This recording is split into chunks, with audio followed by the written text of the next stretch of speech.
ചെയ്യാൻ ആരെങ്കിലും 2 ദിവസം തെറി വിളിക്കണമെന്നും ഞങ്ങൾ പ്രവർത്തിക്കും. ഭഗവാൻ ബംഗാസനോട് പറയും, ചേട്ടാ ചെന്ന പനമ്പഴം കുടിക്ക് ചേട്ടാ. അവൻ ചീത്ത വിളിക്കുന്നെങ്കിൽ വിളിക്കട്ടെ, അവൻ ആർക്കും കൊടുക്കാതെ ജീവിക്കുന്ന ദുഷ്ടനല്ലേ. ചേട്ടൻ ചെന്ന പനമ്പഴം കുടിക്ക്, നമുക്ക് ചെന്ന് കഴിക്കാം. അവൻ ചീത്ത വിളിക്കുമ്പോൾ നമുക്ക് കേൾക്കാം. നമ്മൾ അന്നേരം വാതാപി പാടിക്കൊണ്ടിരിക്കണം. എല്ലാവരും നല്ലതാ പറയുമെന്ന് നമ്മളെ ധരിക്കരുത്.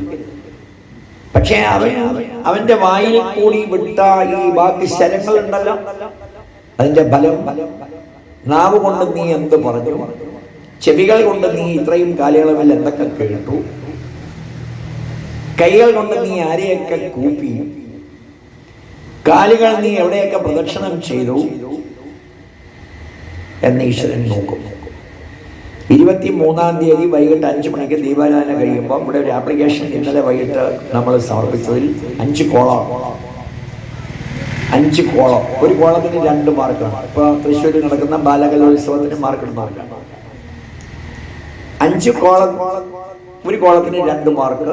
10-ൽ 10, 10-ൽ 8, 10-ൽ 6, 10-ൽ 4, 10-ൽ 2, 10-ൽ 0. ഒന്നാമത്തെ കോളം ഞാൻ 2 അവയവങ്ങൾ തന്നിട്ടുണ്ട്. 2 കാലുകൾ, 2 കൈകൾ, 2 ചെവികൾ, 2 കണ്ണുകൾ. മൂക്കൊന്നേ ഉള്ളെങ്കിലും 2 ദ്വാരം ചെയ്താണ് ഞാൻ നിന്നെ വെളിയിലോട്ട് വിടുന്നത്. ഒരു 4. ആമാശയം 4. വേണ്ടാത്തതെല്ലാം നീ ഇതിനകത്തോട്ട് വിടുമെന്ന് പണ്ടേ അറിയാം. അതുകൊണ്ട് ആമാശയം ഇരട്ടി തന്നു 4. ഹൃദയം, കരള്, കുടൽ, ചെറുകുടൽ, വൻകുടൽ, ഇതൊന്നും നീ ഇതുവരെ കണ്ടിട്ടില്ല. നിനക്കകത്തെന്തെങ്കിലും കുഴപ്പം വരുമ്പം ഇതിനെപ്പറ്റി പഠിച്ചവരുടെ അടുത്താണ് നീ പോന്നേ. അവിടെ നിന്റെ തുണിയെല്ലാം ഊരി കളഞ്ഞ് അവിടെ കിടത്തി സ്കാൻ ചെയ്ത് എക്സ്റേ എടുത്ത് ഇന്ന മരുന്ന് കഴിച്ചാൽ നോക്കുമ്പോൾ നമുക്കൊന്ന് പരീക്ഷ ചെയ്യാം. ഇല്ലെങ്കിൽ വേറെ മാറ്റി നോക്കാം, ഇല്ലെങ്കിൽ വേറെ ഏതെങ്കിലും ആശുപത്രിയിൽ പോവാം. നിന്റെ ബുദ്ധിയും നിന്റെ സമ്പത്തും നിന്റെ ഇപ്പോഴത്തെ നിലയും ഒന്നും ഈ അവയവങ്ങൾ നോക്കാറില്ല. ഇതെല്ലാം കൃത്യമായിട്ട് ക്രിസ്ത്യാനിക്കും മുസ്ലിമിനും ഹിന്ദുവിനും നായർക്കും നമ്പൂതിരിക്കും ഈഴവനും പറയനും പൊലയനും കോൺഗ്രസ്സുകാരനും BJP-കാരനും കമ്മ്യൂണിസ്റ്റുകാരനും എല്ലാം ഒരേപോലെയാണ് അകത്ത് ഫിറ്റ് ചെയ്ത് വെച്ചേക്കുന്നത്. പെട്രോൾ അടിക്കുന്ന കാറിൽ നീ 7 രൂപ ലാഭത്തിന് ഡീസൽ കോരി ഒഴിക്കരുത്. 1 ലിറ്റർ പച്ചവെള്ളത്തിന് 15 രൂപയേ ഉള്ളൂ എന്ന് കരുതി അത് ഒഴിക്കരുത്, വണ്ടി ഓടില്ല. പിന്നെ നീ രോഗദുരിതങ്ങൾ അനുഭവിച്ച് കിടക്കുമ്പോൾ ആരും കാണില്ല. അപ്പൊ രോഗം വരരുത്. ആയുസ് വേണം, ആരോഗ്യം വേണം, നല്ല ബുദ്ധി വേണം, ശ്രദ്ധ വേണം, ഭക്തി വേണം, വിനയം വേണം, വിവേകം വേണം. ഇതൊക്കെ അച്ഛനുണ്ടെങ്കിൽ മക്കൾക്ക് ഞങ്ങൾ കൊടുക്കുന്ന കാര്യം ആലോചിക്കാം. ഇതൊക്കെ അമ്മ പ്രാർത്ഥനയിലൂടെ നേടിയാൽ ഞങ്ങൾ മക്കൾക്ക് കൊടുക്കുന്ന കാര്യം ആലോചിക്കാം. ഈശ്വരന്റെ ഭഗവാന്മാരും ദേവിയെയും ഭഗവാനെയും വിളിച്ചിട്ടുണ്ട്. ഈശ്വരന്റെ അമ്മമാരും വിളിച്ചിട്ടുണ്ട്. ശമന്തകം മണിയുടെ അപവാദത്തിൽപ്പെട്ട് കിടന്നപ്പോഴും ദുർഗാപൂജ നടത്തിയിട്ടുണ്ട്. നിങ്ങൾ എന്ത് നടത്തിയിട്ടുണ്ട് നിങ്ങളുടെ കുഞ്ഞുങ്ങൾക്ക് വേണ്ടി? അവർക്ക് നിങ്ങൾ നല്ല വിദ്യാഭ്യാസം കൊടുക്കാൻ പരിശ്രമിക്കുന്നുണ്ട്, നല്ല ഭക്ഷണം കൊടുക്കുന്നുണ്ട്, നല്ല വസ്ത്രങ്ങൾ കൊടുക്കുന്നുണ്ട്. ആ കുട്ടിക്ക് എത്ര വസ്ത്രമുണ്ടെന്ന് അതിന് തന്നെ അറിയില്ല. ആ കുട്ടിക്ക് എത്ര ചെരിപ്പുണ്ട് എന്ന് അതിന് തന്നെ അറിയില്ല. മള്ളിയൂർ തിരുമേനിയും കൈതപ്ര തിരുമേനിയും ചെക്കുളത്തെ തിരുമേനിമാരും ജയവിജയന്മാരും ഒക്കെ നമ്മുടെ വേദിയിലിരുന്ന് അവരുടെ ബാല്യകാലത്തെ ദാരിദ്ര്യത്തെ കുറിച്ച് സൂചിപ്പിച്ചിട്ടുണ്ട്. ഇപ്പോ കുട്ടികൾക്ക് ദാരിദ്ര്യം എന്ന ഒന്ന് അറിയില്ല. ആവശ്യത്തിലധികം ഭക്ഷണവും ആവശ്യത്തിലധികം വസ്ത്രവും ആവശ്യത്തിലധികം വിദ്യാഭ്യാസവും ആവശ്യത്തിലധികം തൂക്കവും പൊക്കവും ഒക്കെ വന്നതുകൊണ്ട് അവർ ആദ്യം മറക്കുന്നത് സ്വന്തം അമ്മയെയും അച്ഛനെയുമാണ്. അയ്യപ്പസ്വാമിയും ഗണപതി ഭഗവാനും ശ്രീരാമചന്ദ്ര ഭഗവാനും ശ്രേഷ്ഠ ഭഗവാനും നമ്മളെ പഠിപ്പിച്ചത് നീ സ്വന്തം അമ്മയുടെ അച്ഛന്റെ നല്ല മകനായി മകളായി ഒരു 12 വയസ്സ് വരെ ബാല്യം കൗമാരം വിനിയോഗിക്കുക. ഒരു നല്ല മകൾക്ക് മാത്രമേ നാളെ യൗവനമാകുമ്പോ നല്ല ഭാര്യയാകാൻ സാധിക്കൂ. ഒരു നല്ല മകനായി വളർന്നവന് മാത്രമേ യുവാവാകുമ്പോ നല്ല ഭർത്താവാകാൻ സാധിക്കൂ. ഒരു നല്ല ഭാര്യയ്ക്ക് മാത്രമേ നല്ല അമ്മയാകാൻ സാധിക്കൂ. ഒരു നല്ല ഭർത്താവിന് മാത്രമേ നല്ല അച്ഛനാകാൻ സാധിക്കൂ. കുറച്ച് കഴിയുമ്പോൾ മകനായിരുന്ന, ഭർത്താവായിരുന്ന, അച്ഛനായിരുന്ന, മകളായിരുന്ന, ഭാര്യയായിരുന്ന, അമ്മയായിരുന്ന സ്ത്രീയും പുരുഷനും അമ്മുമ്മയും അപ്പൂപ്പനും ആകും. ആരോഗ്യം കുറയും, പരസഹായം വേണ്ടി വരും. അപ്പം നീ കൂടെ നടന്ന കമ്പനി അടിച്ച ഒരുത്തനും നിന്റെ കൂടെ കാണില്ല. അവർ നിഴൽ പോലെ അകലും. അപ്പോൾ നിന്നെ സംരക്ഷിക്കാൻ നിന്റെ ഭാര്യയും നിന്റെ കുഞ്ഞുങ്ങളുമേ ഉണ്ടാവൂ. നീ നിന്റെ അമ്മയെ ശുശ്രൂഷിക്കുന്നത് കണ്ടാലേ നിന്നെ നിന്റെ മക്കൾ ശുശ്രൂഷിക്കൂ. നീ നിന്റെ അച്ഛനോട് എങ്ങനെയാണോ പെരുമാറുന്നതെന്ന് കണ്ടു വളരുന്ന കുഞ്ഞുങ്ങൾ മാത്രമേ ഈ അച്ഛനോടും പ്രായമാകുമ്പോൾ അങ്ങനെ പെരുമാറൂ. ഇത് ലോകത്തിന് ജീവിച്ച് കാണിച്ചു തന്നവരെയാണ് നിങ്ങൾ ഉരിയരി ബ്രഹ്മമംഗലത്ത് പ്രതിഷ്ഠിച്ചിട്ടുള്ളത്. ഒരു ശ്രീകോവിലിൽ മഹാദേവനും മഹാദേവിയും വളരെ അപൂർവമാണ്. വലതുവശത്ത് ഗണപതി. അമ്മയും അച്ഛനെയും പ്രദക്ഷിണം ചെയ്ത് നാരദനോട് മാമ്പഴം ചോദിച്ചതിന് അദ്ദേഹത്തിന് കൊടുത്ത അനുഗ്രഹമാണ് ഗണപതി ഹോമവും ഗണപതി പ്രതിഷ്ഠയും. പ്രധാന ദേവതാ ക്ഷേത്രത്തിൽ ആരായാലും നീ കഞ്ഞിമുളകി കാണും. മഹാദേവൻ കൊടുത്ത അനുഗ്രഹമാണ്. ഈ ലോകം മുഴുവൻ ചുറ്റി സഞ്ചരിച്ചിട്ട് ആദ്യം വരുന്ന ആളിന് നാരങ്ങ, മാമ്പഴം, ഫലമൂലങ്ങൾ ഒക്കെ കൊടുക്കാൻ കൊണ്ടുപോകും. പാവം സുബ്രഹ്മണ്യ സ്വാമി തന്റെ വാഹനത്തിന് മുകളിൽ ലോകസഞ്ചാരത്തിന് പോയി, വേൾഡ് ടൂറിന് പോയി. ഗ്രൂപ്പായിട്ടല്ലായിരുന്നു, ഒറ്റയ്ക്ക്. ഗണപതി ഭഗവാൻ ഇത് കണ്ടിട്ട് മെല്ലെ എഴുന്നേറ്റു. മയിലിന്റെ പുറത്ത് സഹോദരൻ പോയത് കണ്ട് സുബ്രഹ്മണ്യ സ്വാമി മയിലിന്റെ പുറത്ത് പോകുന്നത് കണ്ട എലി എന്നാ കേറിക്കട്ടെ എന്ന് പറഞ്ഞു വന്നു നിന്നപ്പോ ഗണപതി ഭഗവാൻ ചോദിച്ചു, വീടിന്റെ ചുറ്റും ആരെങ്കിലും കാറിൽ ഓടിക്കുമോടാ വാഹനമേ? നീ പോർച്ചിൽ പോയി കിടക്കുക, സഹോദരൻ പോയിട്ട് വരട്ടെ. അതിന് വേറെ കാര്യങ്ങളുണ്ട്, അത് സ്കന്ദപുരാണം വായിക്കുമ്പോ പറയാം.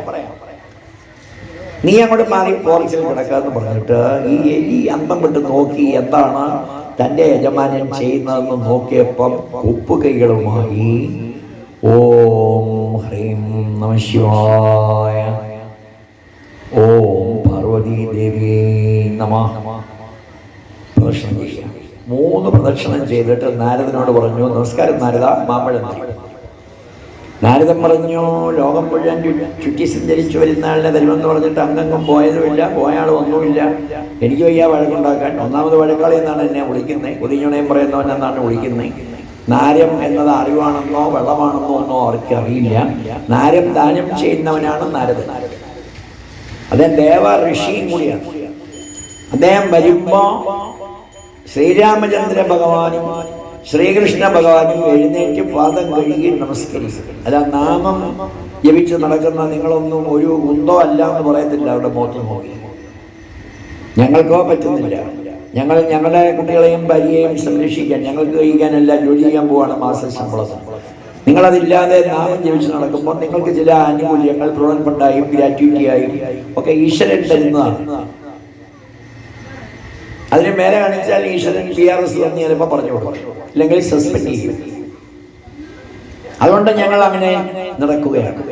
അതുകൊണ്ട് എനിക്ക് അങ്ങേക്ക് മാമ്പഴം തരാൻ അനുവാദമില്ല. ആരാ പറയുന്നേ? നാരദ മഹർഷി. SI, CI, SP, commissioner, DGP, ആഭ്യന്തരമന്ത്രി, ഇങ്ങനെയൊരു സബ് ഡിവിഷൻ.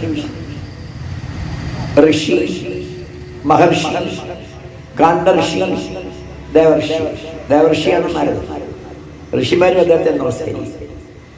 പള്ളിയിൽ അച്ഛൻ്റെ അടുക്കൽ നോക്കി ആരെങ്കിലും പറയുമോ, നിങ്ങളിങ്ങനെ ലോകമൊക്കെ കേട്ട് നിങ്ങളിങ്ങനെ ബൈബിളും വായിച്ച് നടക്കുന്ന ഒന്നും വലിയ കാര്യമൊന്നുമില്ല, ഞാൻ DGPയുടെ പ്രൈവറ്റ് സെക്രട്ടറി ആണെന്നറിയാമോ എന്ന് ചോദിക്കുമോ? വിവരം അറിയില്ല. മോസ്കിലെ പുരോഹിതനോടും ചോദിക്കില്ല. എന്താ, അവർക്ക് ആ വിധേയത്വമുള്ളത്.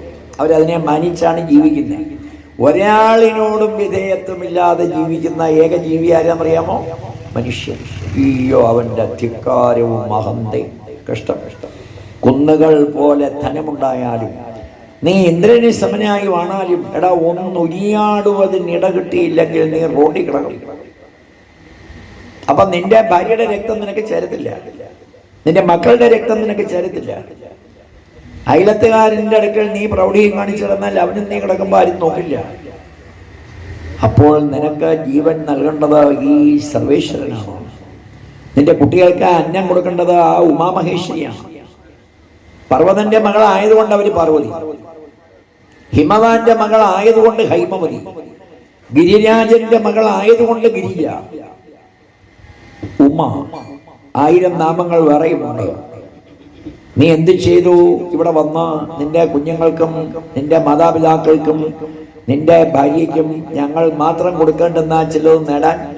നീ വല്ല ധനികനാണെങ്കിൽ സൂപ്പർ മാർക്കറ്റിൽ നിന്ന് നിനക്ക് വേണ്ട സാധനങ്ങൾ വാങ്ങി കഴിക്കാം, ഉടുക്കാം, നടക്കാം.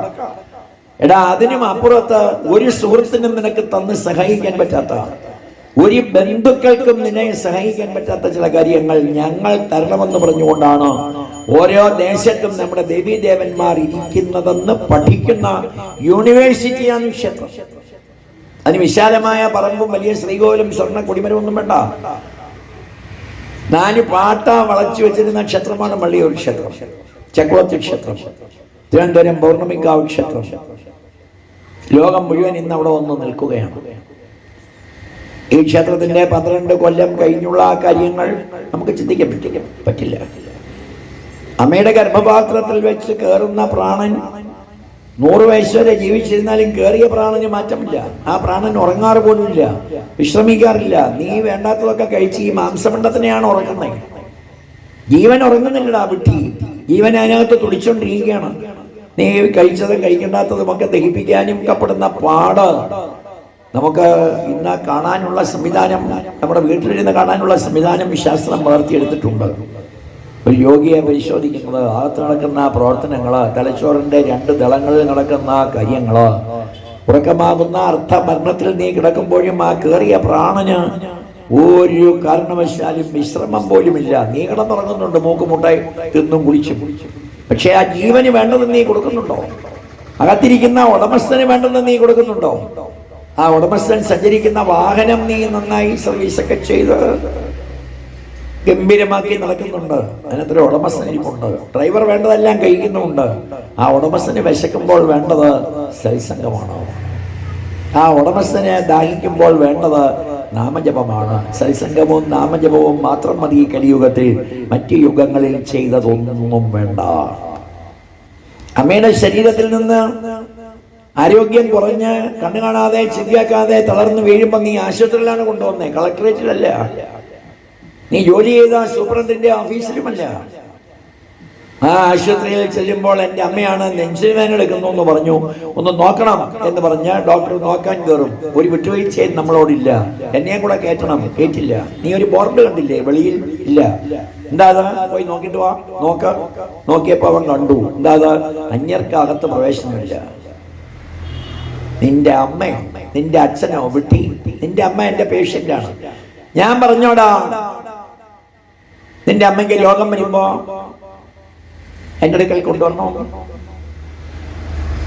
ഞാൻ പറഞ്ഞോ ബാലകൃഷ്ണൻ ചേട്ടാ, 7ാമത്തെ സപ്താഹത്തിന് എന്നെയും എന്റെ കൂട്ടുകാരെയും വിളിക്കണോ? ഞാൻ ആരോടും പോയി പറയാറില്ല, വിളിക്കുന്നിടത്ത് പോകാൻ സമയമില്ല. നീ അതിന്റെ മുകളിലൊരു കാര്യം എഴുതി വെച്ചിരിക്കുന്ന കണ്ടോ? 3 അക്ഷരം കണ്ടു. എന്താ അത്? ICU. എന്താ അത്? ഭാഗ്യമുണ്ടേ കാണാം. Intensive care unit. ഭാഗ്യമുണ്ടേ കാണാം നിനക്ക്. ഞാൻ നിന്നോട് പറഞ്ഞോ ഇവിടെ കൊണ്ടുവരണമെന്ന് അമ്മയ്ക്ക് അസുഖം വരുമ്പോ? ഇല്ല. ഞാൻ നിന്നോട് വന്ന് പറഞ്ഞോടാ വായനയ്ക്ക് എന്നെ വിളിക്കണമെന്ന്? ഇല്ല. ഞാൻ പട്ടിണിയായി പോകുമെന്ന്? ഇല്ല. ഈശ്വരൻ ചോദിക്കുകയാണ്. നീ വന്ന് ഇവിടുത്തെ ഭാരവാഹികളോട് ചോദിച്ചായിരുന്നോടാ കൃത്യം 7:30 മണിക്ക് എത്തിക്കോളാം എന്ന് പറഞ്ഞ് കണ്ടീഷൻ വാങ്ങിച്ച് പൈസയും മുണ്ടും വാങ്ങിച്ചായിരുന്നോ നീ? ഇല്ല. 1 രൂപ ഞാൻ വാങ്ങിച്ചിട്ടില്ല. നിനക്ക് തോന്നുമ്പം വന്നാൽ മതി. നിന്നെ ഇവിടെ എത്തിക്കുന്നത് ഞാനാണ്. നിന്റെ ഭാര്യയും നിന്റെ മക്കളും നിന്റെ മരുമക്കളും നിന്റെ കൊച്ചുമക്കളും നോക്കിയിരിക്കുകയാണ്. അവിടെ എത്തിയോ? വേലഞ്ചിറ മോഹൻദാസും പള്ളിക്കൽ സുനിലും ചേർത്തല സുഭാഷും. എന്റെ വീട്ടിലോട്ടാണ് വരുന്നത്, വേറെ ഒരുത്തൻ്റെയും വീട്ടിലല്ല. നീ ഇവിടെ കിടക്കണം, നീ ഈ മുറ്റത്ത് കിടക്കണം. നിന്നെ ഞാൻ നോക്കും. നീ ഇറങ്ങും പോരുത്. ഇത് പ്രകൃതി നിയമമാണ് പ്രിയപ്പെട്ടവർ. അതിനെ ആര് ലംഘിക്കുന്നോ അവനൊക്കെ അനുഭവിക്കും.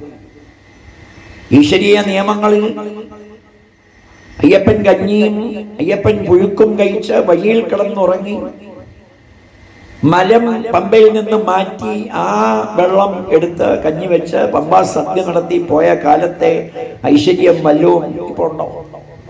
ഇപ്പൊ അയ്യപ്പൻ കഞ്ഞിയില്ല, അയ്യപ്പൻ പുഴുക്കുമില്ല. ഒരു സ്ഥലത്ത് ബോഡി ഞാൻ കണ്ട അയ്യപ്പൻ പൊറോട്ട, എന്നിട്ട് വേറെ ഒരു സാധനം ഉണ്ട്, അത് പൊതിഞ്ഞു തരാൻ വീട്ടിൽ കൊണ്ടുപോയി കഴിച്ചാൽ മതിയെന്ന്. നിങ്ങൾ ആലോചിക്കണം. ശ്രീ നാരായണ ഗുരുദേവൻ ഒരാൾ ചോദിച്ചൊരു യുക്തിവാദി, പശുവിന്റെ പാല് കുടിക്കാൻ പിന്നെന്താ അതിന്റെ മാംസം കഴിച്ചാൽ? നിങ്ങളൊക്കെ വലിയ ആളായിട്ട് തിരുമേനിമാരായിട്ടൊക്കെ നടക്കുന്നു. ഗുരുദേവൻ ചിരിച്ചുകൊണ്ട് ചോദിച്ചു, നിന്റെ അമ്മ ഉണ്ടോ അതോ ചത്തുപോയി? മാംസം നീ തിന്നോ കുഴിച്ചിട്ടോ? അവൻ പിന്നെ വീട്ടിലോട്ട് പോയില്ല. അവൻ അവിടെ വിളക്കത്തിൽ നിർത്തോണ്ട് നിൽക്കുകയായിരുന്നു.